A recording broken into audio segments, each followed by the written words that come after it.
भारताचा नवा राजकीय नायक, भारतीय राजकारणातला अँग्री यंग मॅन। हमें मंत्री मुख्यमंत्री थोड़ी बनना है, हम जनता के बीच के ही लोग हैं।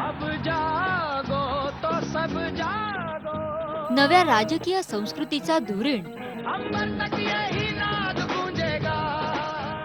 नेत्याची साचेबद्ध प्रतिभा मोडू पाहणारा, ज्यानं डावाचा प्रत्येक नियमच बदलला। इतिहास गवाह है, जब जब पैसे और जुनून के बीच में जंग हुई है, जुनून जीतता, पैसा हारता है। अरविंद केजरीवाल, भारताचा नवा मास्टर ब्लास्टर। मैं अरविंद केजरीवाल ईश्वर की शपथ लेता हूं कि मैं विधि द्वारा स्थापित भारत के संविधान के प्रति सच्ची श्रद्धा और निष्ठा रखूंगा।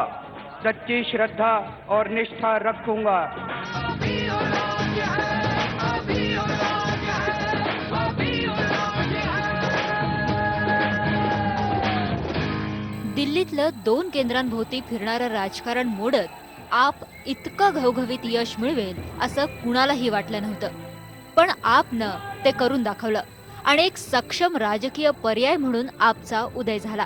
ये मेरी जीत नहीं है, ये नई दिल्ली विधानसभा के लोगों की जीत है। 15 वर्ष दिल्लीचं मुख्यमंत्री पद भूषवणाऱ्या शीला दीक्षितांचा दारुण पराभव करण्याची किमयाही अरविंदनं करून दाखवली। Wish him well and the people of Delhi well. इतकंच काय तर राजधानी दिल्लीच्या तख्तावरही आप सरकार विराजमान झालं आणि म्हणूनच यापुढे आपनं जाहीरनाम्यातली आश्वासनं पूर्ण केली तर त्यातही आश्चर्य वाटायला नको। स्वप्नवत पदार्पण ते राजकीय वास्तव आणि प्रचार मोहिमा ते सत्ता स्थापनेपर्यंत। आम आदमी के अंदर तो बहुत ताकत है, आम आदमी गवर्न करके दिखाता। जे अशक्य कोटीतलं वाटलं ते आम आदमी पार्टी आणि अरविंद केजरीवाल यांनी करून दाखवलं, तेही अनोख्या पद्धतीनं। भारी बहुमत से यहाँ पे प्रस्ताव पारित हुआ कि आम आदमी पार्टी को सरकार बनानी चाहिए।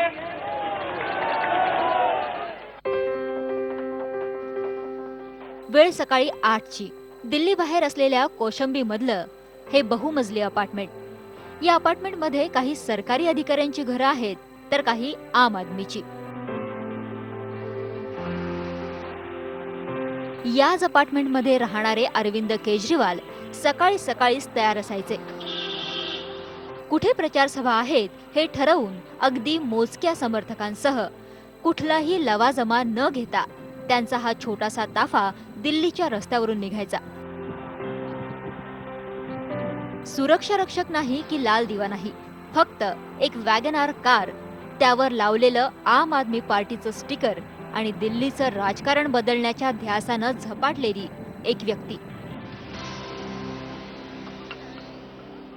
लाल बत्ती कभी नहीं लेंगे जिंदगी में, मुझे नफरत है लाल बत्ती से।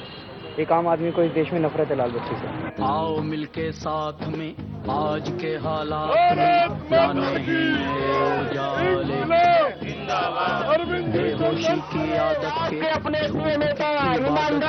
आँखों से हटाओ जाल। राजधानीच्या एका कोपऱ्यात असलेल्या रोहिणी या एका झोपडीवजा कॉलनीमध्ये हा ताफा थांबतो।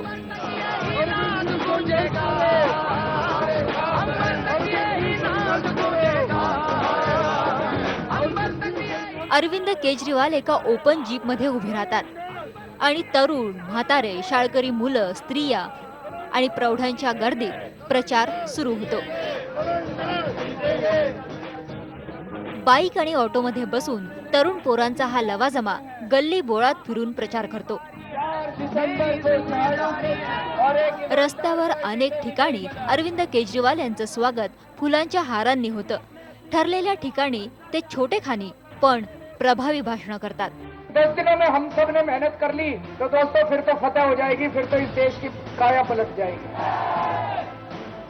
झाडू हे देशातल्या कुजलेल्या राजकारणाची सफाई करण्याचं प्रतीक, तर गांधी टोपी त्यांना राष्ट्रपित्याशी जोडते। अरविंद, आप शुरू से ही बहुत आइडियलिस्टिक रहे हैं। अब मुझे लग रहा है कि क्या पॉलिटिकल स्फीयर में भी आइडियलिज्म बहुत ज़रूरी है, लेकिन आइडियलिज्म के साथ साथ जो ज़मीनी हालात हैं, आपको ज़मीनी हालात तो आज हमारे से ज़्यादा ऑर्गेनाइज पार्टी कोई है ही नहीं दिल्ली में। बताओ क्या है कांग्रेस के पास? भ्रष्टाचार के अलावा क्या है? पैसा है उनके पास, बहुत 2 नंबर का पैसा कमा रखा है। बीजेपी के पास क्या ऑर्गेनाइजेशन है? बीजेपी के पास क्या? दोनों पार्टियों में भ्रष्टाचार है। यहाँ पे ईमानदारी है, यहाँ पे जुनून है लोगों का, और इतिहास गवाह है जब जब पैसे और जुनून के बीच में जंग हुई है, जुनून जीतता है, पैसा हारता है। प्रत्येक व्यक्तीशी संवाद साधता यावा अशाच पद्धतीनं प्रचार मोहिमेची आखणी असते.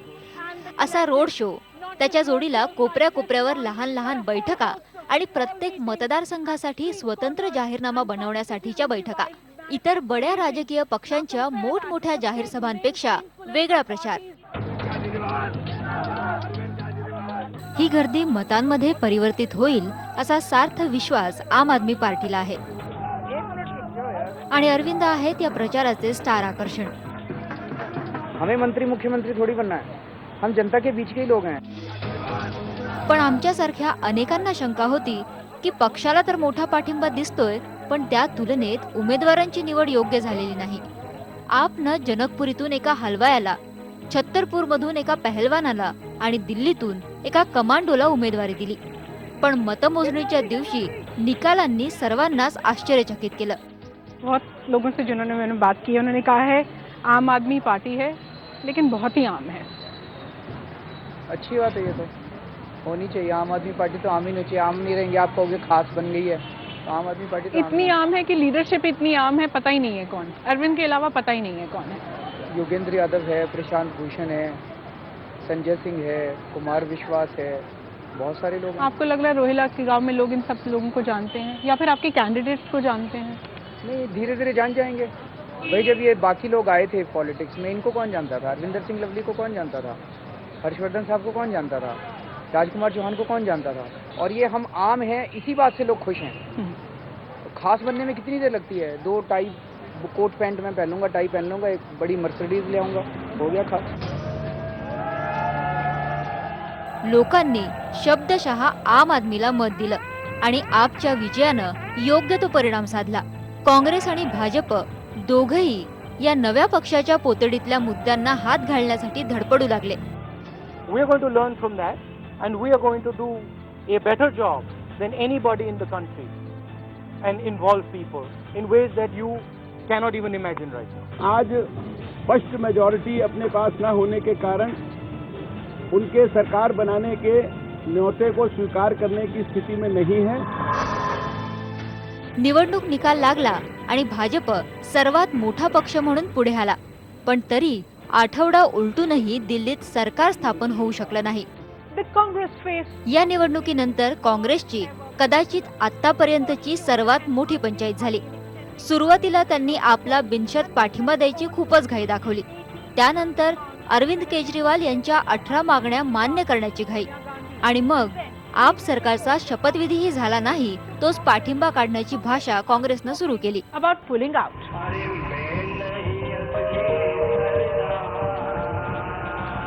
काँग्रेसच्या पाठिंब्याची चर्चा सुरू होताच आपवर विश्वासघाताचे आरोप झाले. पण आपनं पुन्हा एकदा सर्वांना आश्चर्यचकित केलं. आपनं जनमत घेण्याचा निर्णय घेतला. जिनको लगता है सरकार बनानी चाहिए, जरा हाथ खड़े करें.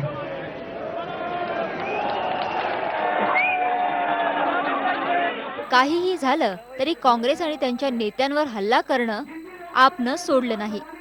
जणू काही अरविंद केजरीवालांसाठी प्रचार संपलाच नव्हता. जहां तक शीला दीक्षित है, हम विक्टिमाइजेशन नहीं कर रहे हैं, लेकिन जो भी भ्रष्टाचार पीछे हुआ है उसकी जांच यथाशीघ्र शुरू की जाएगी. अब उसकी चपेट में अगर शीला दीक्षित आए तो उनके विरुद्ध भी कार्रवाई की जाएगी, कोई और व्यक्ति आएगा तो उसके विरुद्ध भी कार्रवाई की जाएगी. सबसे पहले तो इतने घोटाले हुए हैं कि आप लोगों के पास कोई और स्कोप बचा ही नहीं है आम आदमी पार्टी के लिए.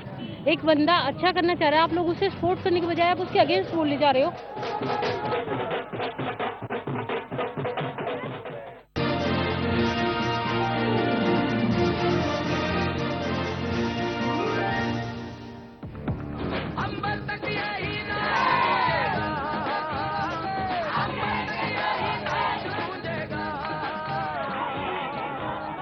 सर्वात महत्त्वाचं म्हणजे अरविंद केजरीवाल यांचा उत्साह आणि आत्मविश्वास हा त्यांना पक्षाच्या कार्यकर्त्यांमधूनच मिळतो.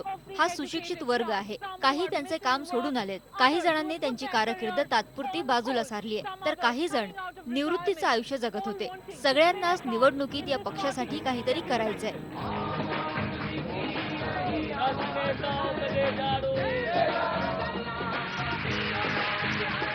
ये हमारे वॉलंटियर्स कौन है आप बताओ?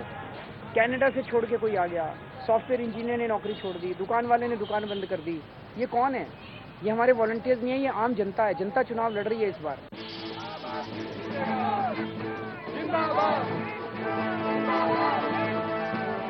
या अशा कार्यकर्त्यांमुळेच नजफगड सारख्या गजबजलेल्या भागामध्ये व्यस्त दिवसांमध्येही प्रचार मोहिमा यशस्वी झाल्या.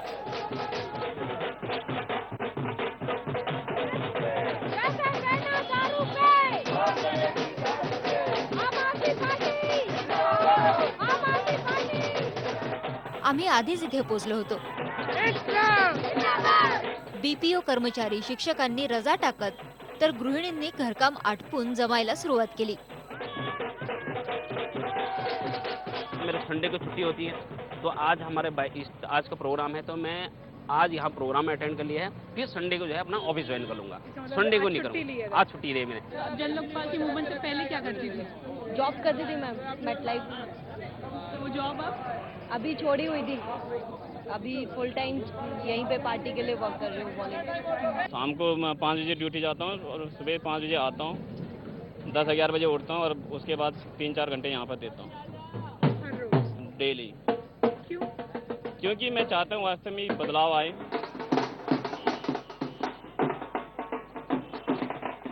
सर्वसामान्यांसाठी गरजेच्या असलेल्या पायाभूत सोयीसुविधांचा अभाव असल्यानं लोकांमध्ये प्रचंड नाराजी आहे आणि हे या लोकांशी बोलताना स्पष्ट जाणवत होतं. सबसे पहले तो इतने घोटाले हुए हैं कि आप लोगों के पास कोई और स्कोप बचा ही नहीं है आम आदमी पार्टी के लिए. एक बंदा अच्छा करना चाह रहा है, आप लोग उसे सपोर्ट करने के बजाय आप उसके अगेंस्ट बोलने जा रहे हो. हम किसान हैं, मेरे हस्बैंड मैं हाउसवाइफ हूँ. हम इतनी मेहनत से खेती करते हैं, हम अपनी फसल का अपने आप दाम नहीं लगा सकते. हम अनाज उगाते हैं, हमारे से 5 रुपए किलो आलू लेंगे, हमें 50 रुपए किलो देंगे. 10 गुना भाव हो गए उसके. तो बताओ आप, अब हम क्या करें? घरों से बाहर नहीं निकलेंगे इस महंगाई से लड़ने, तो क्या करें? हम लोग 2.5 घंटे के लिए स्टॉप पे खड़े रह जाते हैं. उसके बाद भी वो जो छोटी वाली ग्रामीण सेवाएं होती है उनमें लटक लटक के भूसे की तरह बस भर भर के हम अपने घर तक पहुंच रहे हैं. उनमें कोई सेफ्टी नहीं होती, कुछ नहीं होता है. हम भी उसके साथ ही, इसलिए हमारे बच्चों का भविष्य तो सुधर जाए, हमारी तो जिंदगी कटेगी जो कट जाएगी. या गर्दीतच माझी भेट झाली विनय गुलिया यांच्याशी. बँकर असलेले विनय अरविंद केजरीवाल आणि मोदी दोघांचेही समर्थक आहेत. अरविंद केजरीवाल जी एक ब्यूरोक्रेट है, वो पॉलिटिशियन रहे हैं, म्हणजे वे पॉलिटिशियन है, ये ब्यूरोक्रेट हैं. तो ये एक सॉफ्ट है नेचर का, ये थोड़े आरटीआई एक्टिविस्ट है, तो he knows the law better. तो वो एक अलग पिच है इनकी. Modi ji as a politician की अलग पिच है, वो एक मजहबी राजनेता है. तो उनको मैं डेफिनेटली अरविंद केजरीवाल से थोड़ा ज्यादा नंबर दूंगा. काही विश्लेषकांनी अरविंद केजरीवाल ज्या पद्धतीचा प्रचार करतायत त्यावर प्रश्नही उपस्थित केले. उदाहरणार्थ 15 दिवसात जनलोकपाल, 20 कंपन्यांचं महिनाभरात संपूर्ण ऑडिट या सगळ्या घोषणांवर प्रचारादरम्यान खूप टाळ्या पडल्या. पण अनेकांना वाटतं राज्य चालवणं इतकं सोपं नाही. Running the state is something else. विश्लेषकच नाही तर इतरही अनेकांच्या याच भावना आहेत. जितनी करप्शन वगैरह इतनी जल्दी तो हटने वाला नहीं है अभी कुछ भी. आपको लगता है कि बहुत ज्यादा प्रॉमिस कर रहे हैं और देने में दिक्कत? Definitely madam. देखिए, अन्ना जी जब तक थे, अन्ना जी ठीक थे, जब तक हम लोग भी सब लोग सारी दुनिया जाती थी. अब जो लोग गुमराह हो रहे हैं, जो केजरीवाल के साथ जो लोग जुड़े हुए हैं, वो ज्यादातर से लोग जो बीजेपी से और कांग्रेस से जो लोग नाराज थे. पूरी दिल्ली बिजली के बिल भरना बंद कर दो. दिल्लीकरांसाठी आंदोलन करताना केजरीवाल यांनी वीज बिलं फाडली, विजेचं कनेक्शन कापलं, पण त्याला फारसा प्रतिसाद मिळाला नव्हता. आपके खिलाफ एक क्रिटिसिज्म होता है कि आपका जो एक मेजर पॉलिसी इंटरवेंशन था बिजली के बिलों को लेकर, कुछ भी कह देते हैं, कुछ भी कर देते हैं, बिजली के कनेक्शन काट देते हैं, बिजली के बिल फाड़ देते हैं. यही तो लोगों को पसंद आता है. पर ये लोगों को पसंद आता है, ये पॉपुलिस्ट है. जब आपको सरकार बनानी होगी तो आप ये सब थोड़ी करेंगे. अगर मैं गलत काम करूं तो मैं लोगों को कहूंगा कि मेरे खिलाफ भी सिविल डिसोबीडियंस मूवमेंट करना. अरविंद केजरीवाल मुख्यमंत्री म्हणून हे वचन पाळतील का हा खरा प्रश्न आहे. पण ते असं करणार नाही असं म्हणायला सध्या तरी जागा नाही.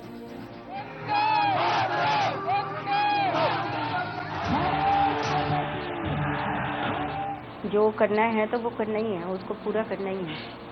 विल पावर ऐसे स्ट्रॉन्ग थी बचपन से ही।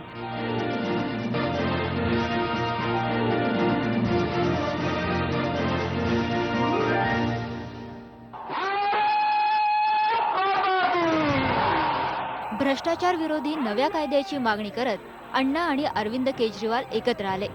दोघांनी एकत्र येत सामान्यांना रोज सामोरं जावं लागणाऱ्या भ्रष्टाचार आणि UPAच्या घोटाळ्यांविरोधात लोकांमध्ये चीड निर्माण केली। त्यांची मागणी पूर्ण झाली नाही, पण या आंदोलनामुळे केजरीवाल यांचा राष्ट्रीय पातळीवर उदय झाला आणि याच वेळी दोघांच्या नात्याला तडा गेला। I don't believe a person who is not cooperating with his own people. In the start of this movement, Anna was there and Kiran Bedi was there, and now nobody is there with him. So I can't believe such a person. Arvind Kejriwal यांच्यावर संधी साधूपणाचा आरोप झाला, पण केजरीवाल यांनी तो खोडून काढला। तो कहीं आपने अन्ना को इस्तेमाल किया है? किस चीज़ के लिए इस्तेमाल किया मैंने? अपने लिए। अगर आप अन्ना को पहले बोलते कि आप राजनीति में आने वाले हैं, क्या मैं वो तो आना ही नहीं चाहता था पहले भी राजनीति में, कभी जिंदगी में नहीं सोचा था चुनाव लड़ेंगे। लेकिन जब चैलेंज आ गया कि देश को बचाना है तो फिर हम पीछे नहीं हटे, फिर हमने बनाई पार्टी। अन्ना कह रहे हैं कि ये कीचड़ है, कीचड़ में नहीं जाना चाहिए। हम कह रहे हैं कि इस कीचड़ में अब खुद घुसना पड़ेगा। हमने कब बनाई पार्टी? जब सब कुछ करके देख लिया और कुछ नहीं हुआ, और जब हम बिल्कुल धरातल के ऊपर थे और कोई हमारे साथ नहीं था, तब हमने पार्टी बनाई कि अब और कोई चारा नहीं बचा इस देश को बचाने का। हाँ अब मेरी बारी है, मेरी जिम्मेदारी है, बाकी गाड़े सच के साथ हूँ। यानंतर आपचा प्रचाराचा धडाका सुरू झाला। कैलाश खेर आणि इतरांची देशभक्तीपर गाणी ऐकू येऊ लागली, पण अण्णांचं कुठे नावही नव्हतं।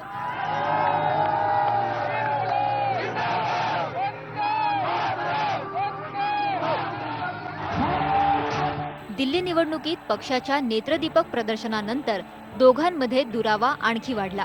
राजकीय पक्षांनी अण्णांना मान्य असलेलं लोकपाल विधेयक मंजूर केलं आणि दोघांमधला बेबनाव ठळकपणे अधोरेखित झाला। अगर मैं दिल्ली में जाकर एक 3-4 सभा लेता तो अरविंद आज मुख्यमंत्री होता। नवं लोकपाल विधेयक जोगपाल असल्याची संभावना अरविंद केजरीवाल यांनी केली, पण अण्णांच्या नव्या टीमला ते मान्य नव्हतं। अगर आज ये CBI को इंडिपेंडेंट कर दें तो शायद हमारे प्रधानमंत्री भी 2G में, कोयला घोटाले में या किसी न किसी मामले में जेल चले जाएं। तो अगर CBI को इन्होंने इंडिपेंडेंट नहीं किया तो इस लोकपाल का फायदा क्या है? दिल्लीत स्वच्छ राजकारण कसं करायचं हा आपल्या समोर सर्वात मोठा प्रश्न आहे, हे अरविंदला माहितीये। अरविंद यांचा साधेपणा त्यांच्या अनेक समर्थकांसाठी मोठा आकर्षण राहिलाय। त्यांचे वडील गोविंदराम केजरीवाल हे निवृत्त इलेक्ट्रिकल इंजिनियर आहेत। अरविंदच्या शालेय जीवनाची सुरुवात सोनीपत मधून झाली। त्यांनी टाटा स्टीलची नोकरी सिव्हिल सर्व्हिसेसच्या तयारीसाठी सोडली। तिथेही त्यांनी चमक दाखवली आणि भारतीय महसूल सेवेत दाखल झाले, पण नंतर हे सर्व सोडून ते माहितीच्या अधिकाराच्या लढ्यात सामील झाले। बहुत इंटेलिजेंट थे और मेन तो इनमें ये था कि विल पावर बहुत स्ट्रॉन्ग थी। जो करना है तो वो करना ही है, उसको पूरा करना ही है। विल पावर ऐसे स्ट्रॉन्ग थी बचपन से ही। अरविंद यांचा नम्रपणा आणि साधेपणा सर्वत्र दिसला। कोशंबीमधल्या आम आदमी पार्टीच्या कार्यालयापासून ते शपथ ग्रहणासाठी स्थळ निवडण्यापर्यंत। दिल्लीचे मुख्यमंत्री अरविंद केजरीवाल आणि राजकारणात नव्यानं प्रवेश करणारी आम आदमी पार्टी। ही रोज एक नवी राजकीय लढाई असणार आहे, पण आपचा नवा दृष्टिकोन आणि आम आदमीचा खरा अर्थ सांगणाऱ्या अरविंदमुळे आज सर्वच राजकीय पक्ष आम आदमीची खऱ्या अर्थानं दखल घेऊ लागलेत।